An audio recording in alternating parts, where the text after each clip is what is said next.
Hi, I'm Shadow Child, you can call me Simon if you like. Known for house music, being a DJ and a producer as well. I've been doing this a long time across 2 projects, Dave Spoon formerly. I got into music production at school when I was 11 or 12 years old, and was fortunate enough to go to school with a very forward-thinking music teacher who invested in music technology. And at the same time I was hearing house music for the first time, some early rave, that kind of stuff, and it just was the perfect time for me to start learning how to do this. Whilst at school, my music teacher stumbled on a Juno 60, a 303, a 606 and some other bits that were in a cupboard that hadn't been looked at for a long time. So yeah, I had access to that kind of kit from a very young age and could replicate a lot of the noises I was hearing on a lot of the rave tapes that I was getting at the time.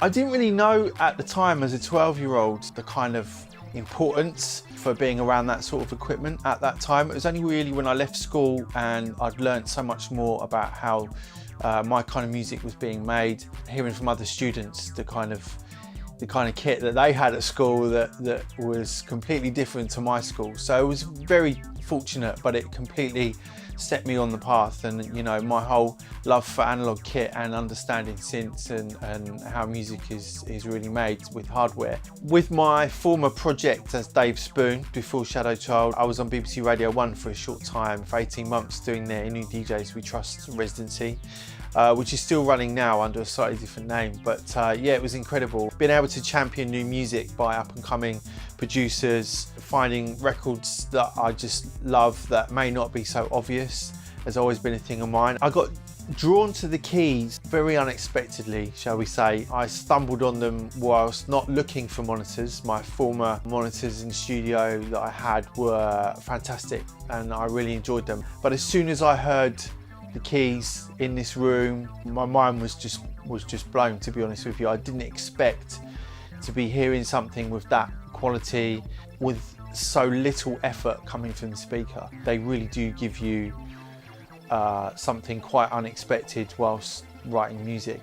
Also, the size of the speakers, they're almost quite modest. You'd expect them, if you were in a room blindfolded, for them to be huge, to cover the full range that they cover, whilst being flat as well. They're pretty special. For the kind of music I make, it isn't just about having big speakers and looking impressive. I mean, the keys look impressive in a completely different way to how you might imagine a studio to be for someone making house music. But it's about the sound, it's about the quality.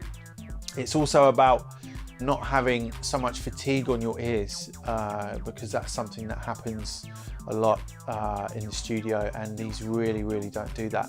Also, being able to work on any volume you like is a really important thing to me after battering my ears for years in clubs whilst DJing and in studios. It's so refreshing to be able to work quietly but have that full quality coming from the speakers.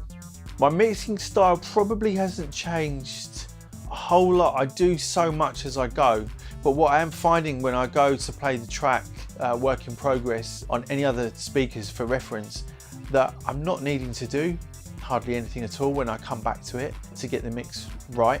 It's more just arrangement, or I might want to change that synth sound, or I might want to change that drum sound. It's not about, oh, the mid-range is all wrong, or the highs are wrong, or the low is too much or not enough. What you get is a true sound from these. That was the other thing that genuinely shocked me about them, is that I could go and play something in the car, something on my earbuds or wherever for reference, and it would just sound completely consistent with the way I was working here in the studio. The Kii controller is a vital part of the system, to be honest. I find it so nice to use, it feels nice, it looks amazing. The quality of the display and all the options that it gives you for the speaker controls are just amazing. Before, I had just the standard studio controller, which was great, but I've replaced that solely with the Kii controller. It's something that I couldn't refuse owning, to be honest with you.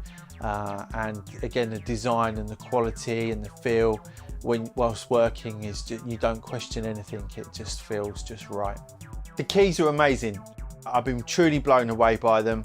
I didn't expect to want to replace my monitors that I had before, but I just had no option but to get them in the room and to keep them. I was very fortunate to have them come to my studio to try them out. But again, I couldn't let them take them away. They took some empty boxes away with them. These stayed. That's it, end of.